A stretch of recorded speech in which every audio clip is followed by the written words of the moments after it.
আমার জীবন নষ্ট করছে, এ আমাকে সবকিছু সমাধান করে দিব। গাইবান্ধা থেকে সুনামগঞ্জ, বিয়ের আশ্বাসে এক তরুণীর ছুটে আসা, কিন্তু শেষ পর্যন্ত সেই আশ্বাসই যেন পরিণত হয়েছে চরম অনিশ্চয়তা আর অসহায়ত্বে। অভিযোগ, ২২ বছর বয়সী ২ সন্তানের জননী সুমাইয়া আক্তারকে বিয়ের প্রতিশ্রুতি দিয়ে বাড়ি থেকে ডেকে আনেন ৬৫ বছর বয়সী আব্দুর রাজ্জাক ওরফে রেজু। এরপর সুনামগঞ্জের দোয়ারা বাজারে এসে বিয়ের দাবিতে অবস্থান নিলেও খবর পেয়ে আত্মগোপনে চলে যান ওই বৃদ্ধ।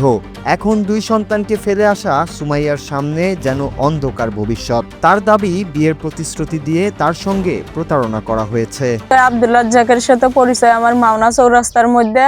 তারপরে আমারে ফোনে কথাবার্তা কইতে কইতে তার সাথে সম্পর্ক হয়। তারপরে হে আমারে নিয়ে আইছে, নিয়ে আইয়া ফিরে সুনামগঞ্জ বোর্ডিং এ আসছিল 2 দিন। থাকার পরে আমারে ফিরাবার আছে না, বাড়ির মধ্যে রাখা আছে। আমার পরিবার থেকে কেউ মাইনে নেয় না, আমি ফিরাবার চলে আইছি। আসার পরে হে আমারে নিয়ে আবার যে নদীর ঘাট আছে না, ওই জায়গার মধ্যে রাখা লুকাইছে। অভিযোগ অনুযায়ী ঢাকার মাওনা এলাকার একটি কাঁচামালের আড়তে কাজ করার সময় রাজ্জাকের সঙ্গে পরিচয় হয় সুমাইয়ার। বয়সের বড় ব্যবধান থাকা সত্ত্বেও এক পর্যায়ে তাদের মধ্যে সম্পর্ক গড়ে ওঠে।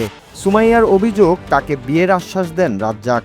সেই আশ্বাসেই গত 14 জুলাই মাওনা থেকে সুনামগঞ্জের দোয়ারা বাজারের ধর্মপুর গ্রামে নিয়ে আসা হয় তাকে। পরে সুনামগঞ্জ শহরের একটি আবাসিক হোটেলে নিয়ে গিয়ে বিয়ের প্রতিশ্রুতিতে 2 রাত রাখা হয় সেখানে। কিন্তু এর পরপরই বদলে যায় পরিস্থিতি। অভিযোগ, 2 দিন পর কৌশলে সুমাইয়াকে আবার ঢাকায় পাঠিয়ে দেন রাজ্জাক। এখন হে কই আমি সেটা জানি না। আমার ওই জায়গার মধ্যে ফেলে আইছে, তারপর আমি নিজে থানার মধ্যে গেছি। হ্যাঁ, পলাই গেছে আমার চুয়া। আমার বাচ্চা কাচ্চা 3টে, এখন বর্তমান 2টা আছে, একটা মারা গেছে। এখন এ আমার জীবন নষ্ট করছে, এ আমাকে সবকিছু সমাধান করে দিব। তার বউ বাচ্চা আছে, আগে সে ভাইবা চিন্তা করলো না। এর তো পরিবার সবাই মিলে তো আমার হলো কোর্ট ম্যারেজ করবার জন্য দিয়ে বেড়াইছিল। আমি কি করবো এখন, আমার মরার ছাড়া কোনো বুদ্ধি নেই।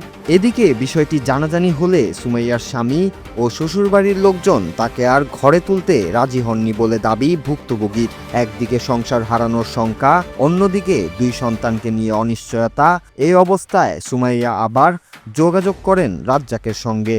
অভিযোগ, তখন তাকে দোয়ারা বাজারে ফিরে আসতে বলেন তিনি। সেই কথায় বিশ্বাস করে গত 25 জুলাই 2 সন্তানকে রেখে সুনামগঞ্জে আসেন সুমাইয়া। কিন্তু এলাকায় পৌঁছানোর পরই ঘটে নতুন বিপত্তি। তার অভিযোগ, সুমাইয়া আসার খবর পেয়ে মোবাইল ফোন বন্ধ করে দ্রুত আত্মগোপনে চলে যান রাজ্জাক। এরা বাবা আমি কইতাম পারি না, 2 দিন ধরে যোগাযোগ নাই। মেয়ের সাথে আসিন না কই আসিন এটা আমরা কইতে পারি নাই যখন তার কোনো খোঁজ খবর নাই, তখন আর কি কইয়াম। আছে না মরতে, এটা তো আর করতে পারি না। এখন কোথায় যাবেন, কার কাছে যাবেন, এই প্রশ্নই যেন তারা করছে 22 বছরের সুমাইয়াকে। অভিযোগ, বর্তমানে নিঃস্ব ও অসহায় অবস্থায় অভিযুক্ত রাজ্জাকের বাড়িতেই অবস্থান করছেন তিনি। তার ঘরে থাকা 2 শিশু সন্তান, একজনের বয়স 7 এবং অন্যজনের 5 বছর। তাদের নিয়েও তৈরি হয়েছে চরম অনিশ্চয়তা। ভুক্তভোগীর দাবি, বিয়ের প্রতিশ্রুতি দিয়ে তাকে এভাবে বিপদে ফেলে পালিয়ে যাওয়া হয়েছে। এই ঘটনায় অভিযুক্ত আব্দুর রাজ্জাক ওরফে রেজুর বিরুদ্ধে আইনি ব্যবস্থা ও দৃষ্টান্তমূলক শাস্তির দাবি জানিয়েছেন সুমাইয়া ও স্থানীয় সচেতন মহল। তবে অভিযোগের বিষয়ে অভিযুক্ত রাজ্জাকের বক্তব্য পাওয়া যায়নি। এখন প্রশ্ন, বিয়ের আশ্বাসে এক তরুণীকে এভাবে অনিশ্চয়তার মধ্যে ফেলে রেখে যাওয়ার অভিযোগের শেষ পরিণতি কি? Bangla TV news desk.